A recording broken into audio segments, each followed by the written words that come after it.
अहम खबर आप तक पहुंचाएंगे। इस वक्त इस्लामाबाद से खबर आ रही है, नून लीग के रहनुमा सिद्दीक अल फारूक इंतकाल कर गए हैं।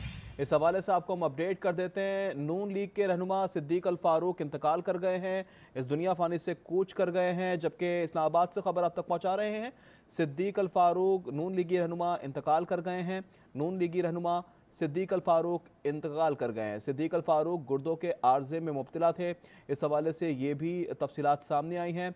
इस्लामाबाद से खबर आप तक पहुंचा रहे हैं, नून लीग के रहनुमा इंतकाल कर गए हैं। सिद्दीक अल फारूक गुर्दों के आर्जे में मुब्तला थे, जबकि नून लीग के रहनुमा सिद्दीक अल फारूक इस दुनिया फानी से कूच कर गए हैं। खबर के मुताबिक सिद्दीक अल फारूक गुर्दों के आर्जे में मुब्तला थे, जबकि नून लीग के रहनुमा सिद्दीक अल फारूक इंतकाल कर गए हैं। इस हवाले से आपको मजीद अपडेट कर दे रहे हैं। इस्लामाबाद से खबर आप तक पहुंचा रहे हैं, सिद्दीक अल फारूक गुर्दों के आर्जे में मुब्तला थे, जबकि खबर यह है कि नून लीग के रहनुमा सिद्दीक अल फारूक इंतकाल कर गए हैं। सिद्दीक अल फारूक इस दुनिया फानी से कूच कर गए हैं। खबर के मुताबिक सिद्दीक अल फारूक गुर्दों के आर्जे में मुब्तला थे, जबकि ये बताया जा रहा है कि इनका इलाज जारी था। नून लीग के रहनुमा सिद्दीक अल फारूक इंतकाल कर गए हैं। तारिक चौधरी हमारे साथ मौजूद हैं, उनसे मजीद तफसीलात जानते हैं। तारिक चौधरी बताएगा, अफसोसनाक खबर है ये। जी, सिद्दीक उल फारूक जो है वो काफी अरसे से जलील थे और बड़ी गैर मुतहरिक जिंदगी गुजार रहे थे अपनी अलादत की वजह से।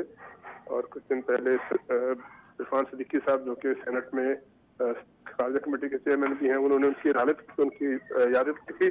आज उनके अहल खाना ने और उनकी पार्टी के ने तस्दीक की है। सिद्दीक उल फारूक साहब जो है 1993 में प्राइम मिनिस्टर नवाज शरीफ के प्रेस सेक्रेटरी थे, और उसके बाद वो हाउस बिल्डिंग फाइनेंस के चेयरमैन भी रहे, मतलब का वक्फ अमलाक के चेयरमैन भी रहे। वो आज इंतकाल कर गए हैं और जरा का कहना है कि कल जो है वो उनकी नमाज जनाजा यानी सोमवार के दिन नमाज जनाजा अदा की जाएगी।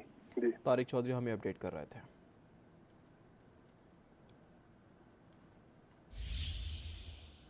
मेयर